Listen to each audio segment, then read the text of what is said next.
I spent hundreds on gifts for my nieces and nephews, but their mom told me I was embarrassing for not spending more, so I made the decision to ruin their lives forever. They're now begging me to stop. Ever since I was little, my parents beat it into me that when I grew up I needed to provide for them. And so, my dream of making more money was always accompanied by the thought of me showering my family with gifts and love. I studied hard in school. I paid over 50% of rent as a teenager, yet I never got as much as a genuine thank you from my parents. Deep down, I think I knew something was wrong, but I craved their approval so bad, I just pushed it to the back of my mind. Fast forward to now. I'm 28, and when last Thanksgiving came around, I was actually feeling really good. For the first time in a few years, I was able to purchase gifts for everyone. My parents, my sister Emma, her husband Joe, and their 3 kids. I even got extra of everything so the kids wouldn't fight over who gets what, plus some more in case anyone brought unexpected plus ones. I convinced myself that this was how everything needed to feel, but then came the bomb drop. I showed up at my parents' house with presents loaded in my car, and when I knocked, my mom answered the door. I expected some sort of hug, or even just a simple, hello, would have been nice. But instead, she hit me with, we think it's better if you don't join us this year. I swear I thought she was pranking me, and I even started to chuckle. But then Emma hollered from the living room, this isn't a gathering for cheapskates. You've become a real drag lately. I just stood there dumbfounded. My dad was hovering in the background, not saying a word. Mom looked like she wanted the floor to swallow her whole. And Emma? She looked downright pleased with herself. I just stared at her blankly, while my body went through the full range of emotion. Confusion, rage, humiliation, everything. But I just nodded slowly and said, all right, if that's how everyone feels, before turning around and going to sit in my car alone, surrounded by a pile of unwanted gifts. They called me a cheapskate? A drag? Where was this coming from? An awful gut feeling washed over me, and I had this nagging feeling that somehow Emma was behind all this, except I couldn't figure out why. So I did what I always do in these types of situations, and asked myself if I was my own brother-in-law, what I am to Emma. Would I appreciate myself? My head instantly flooded with memories of helping with their kids' extracurricular fees, chipping in for their vacation fund when money got tight, and even covering part of their down payment when they bought their house. This left me with a clear answer. Hell yeah, I would appreciate myself. It was at this moment that I allowed myself to get angry. Like, really angry. Enough to decide this wasn't ending here, and enough to march back up to their front door. They were still there, my parents whispering to each other like they were surprised I hadn't just driven away, and Emma sprawled on the sofa, scrolling through TikTok with the volume on full blast. I walked straight in. What's going on here? Why am I suddenly unwelcome? Emma smirked without even looking up from her phone. You think we haven't noticed that you've been slacking lately? Even the kids know they've barely gotten anything from you in months. Honestly, I would have rathered that she slapped me in the face rather than spew that bullcrap, and I couldn't help but raise my voice. Are you kidding me? I have hundreds of dollars worth of presents for your kids sitting in my car, right? But she interrupted. I don't want to hear it. A few years ago when they were born, you did way more. It's honestly embarrassing. I turned to my parents, expecting some kind of intervention or support. Instead, Mom gave me this awkward half smile and said, she's got a point, honey. You just leased that new truck. You found money for that. For a moment, I was speechless. The truck is financed, I replied, forcing myself to calm down. And even if I paid cash, how does that suddenly make me responsible for Emma's family? They're not even my child. You make twice what Joe does, Emma interrupted again, while lounging back like we were discussing the weather. We're family. Family helps each other. I glanced at Joe, who was sitting silently in the corner. So let me get this straight, I said. Because I've been generous in the past, I'm now obligated to keep giving forever? And if I don't, I'm a cheapskate? Emma shrugged. If that's how you want to see it, well, that was my breaking point. I took a step back and shook my head. You know what? You're right. I don't belong here. I looked at my parents. Enjoy your Thanksgiving. I walked out without waiting for a response. The drive home was tense, my knuckles white on the steering wheel. I almost wanted to believe I was the villain here. Like, there was no way I'm just suddenly not welcome at Thanksgiving anymore, all because I haven't given enough. When I got home, I sat in my driveway for a long time, just staring at the gifts that I spent hours wrapping, because those bags of gifts made me feel sick now. The more I thought about it, the clearer everything became. It had been building for years. Thanksgiving was just the breaking point. Emma had always leaned on me financially. When she and Joe first got married, they struggled with money. Joe bounced between jobs, and Emma's part-time work barely covered basics. I stepped in to help, thinking it would be temporary. A few hundred here, 1,000 there, but temporary turned into years. But I guess in a way, it really was all my fault. I made it too easy for Emma to depend on me, and somewhere along the way, I made a monster. And tonight was my wake-up call. I knew I had a decision to make. After some careful thinking, I realized there was only one solution. No more rescuing Emma and Joe. No more endless gifts to compensate for their financial irresponsibility. I was done. If they wanted their kids to have the things I'd been providing,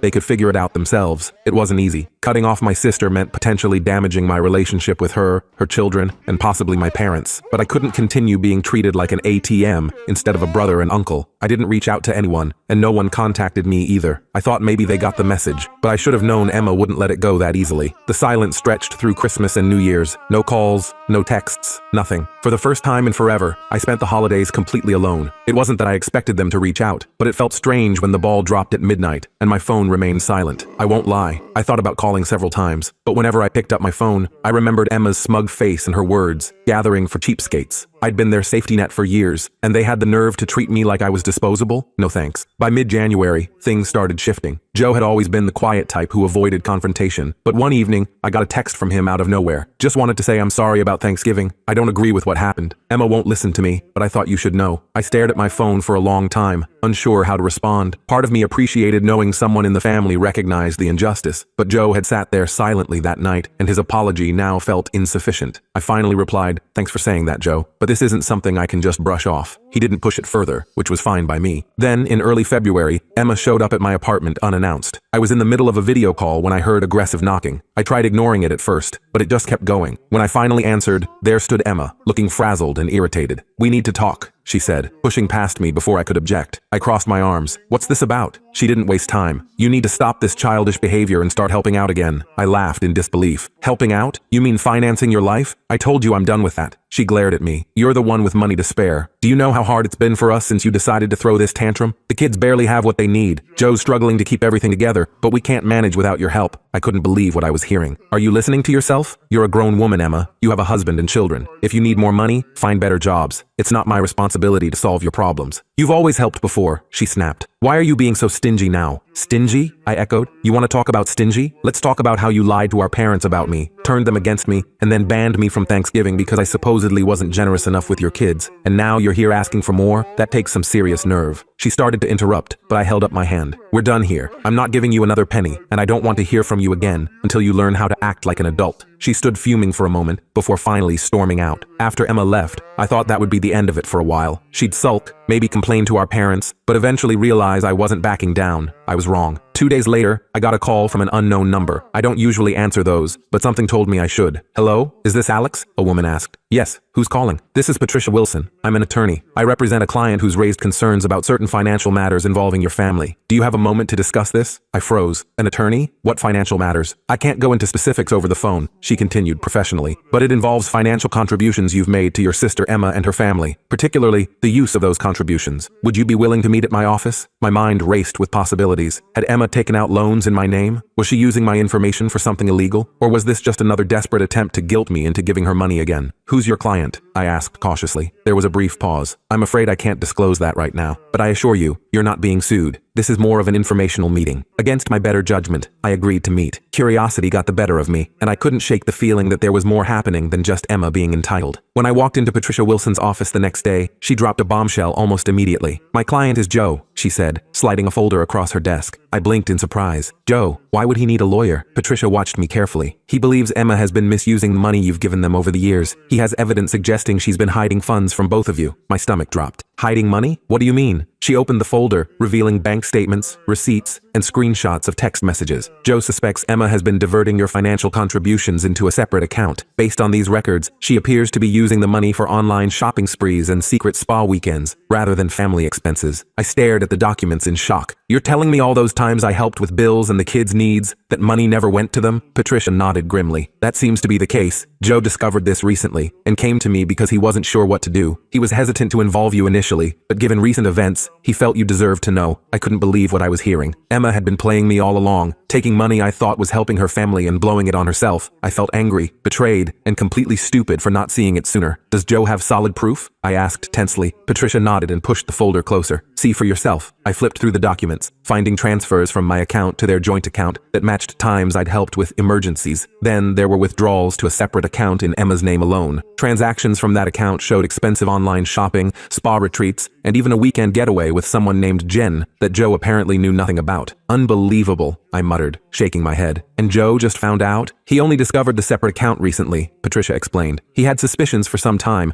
but didn't have access to her private banking information until he accidentally opened mail addressed to her. That's when he contacted me." I sat back, trying to process everything. Does he want me to do something? Press charges? Patricia shook her head. Not at this stage. He's more concerned about protecting himself and the children, but he wanted you to know in case Emma tries to manipulate you further. I laughed bitterly. Well, she already tried. She showed up at my place demanding I start helping again. Patricia nodded knowingly. That aligns with what Joe told me. It seems Emma is feeling the pressure now that your financial support has stopped. She may be in deeper trouble than Joe realizes. I stared at the folder, my thoughts racing. Part of me wanted to confront Emma immediately, but another part knew that would only satisfy her need for attention. Instead, I asked, what's Joe planning to do? Patricia hesitated before answering. He's weighing his options. He wants to ensure he and the children are protected, both financially and otherwise. If Emma's behavior escalates, he may file for separation. That hit me harder than expected. Joe had always seemed like the quiet, loyal type who'd stick with Emma through anything. If even he was considering walking away, things must be worse than I imagined. I called Joe that night. Our conversation was awkward at first, but it quickly turned into something deeper. I should have said something that day at your parents', he admitted. I've never been good at standing up to Emma, but that's no excuse. Why now? I asked. Why come forward about the money after all this time? There was a long pause before he answered. The kids deserve better than this. I deserve better. And honestly, so do you after everything you've done for us. Whatever you decide to do next, you have my support, I told him. Thank you, he replied quietly. And I'm truly sorry about Thanksgiving. You didn't deserve any of that. We talked for a while longer, and when we hung up, I felt an unexpected sense of peace. Emma had burned her bridge with me, but Joe and the kids, they weren't my enemies. And if he was brave enough to stand up to her, I wouldn't hold a grudge against him. Still, I couldn't shake the feeling that Emma wasn't done causing trouble. A few weeks later, I received a text from Joe. We're leaving this weekend. I called him immediately, and he explained that he and the kids were moving to his parents' place in another state. While Emma was visiting a friend, which I now suspected was code for another shopping spree, he was packing their essential belongings and taking the kids. He didn't want Emma to know where they were going until he had legal protection in place. I just can't keep pretending everything is normal, he said quietly. The kids see more than we think. What about moving expenses and getting set up? I asked, genuinely concerned about their well-being. There was a pause before he reluctantly said, I was hoping you might help with that just until I get my first paycheck at the new job. I hate asking after everything. Say no more, I interrupted. I've got you covered. Just tell me what you need. I ended up helping Joe and the kids relocate, but for the first time in years, it didn't feel like I was being used. It felt like I was finally supporting something positive. Emma, predictably, went ballistic when she returned to find them gone. She called me screaming that I'd turned Joe against her and destroyed her family. I let her rant for a minute before calmly saying, maybe if you spent less time shopping and more time being a mother and wife, this wouldn't have happened. But hey, good luck with that. Then I hung up. Joe is doing well now. He's found a decent job. The kids are adjusting to their new school, and he's finally starting to regain his confidence. As for Emma, I hear she's still blaming everyone but herself. My parents finally learned the whole story and have apologized profusely for taking Emma's side at Thanksgiving. But honestly, I'm just happy to be free of the obligation. Some family relationships are worth saving. Others just drain you until there's nothing left.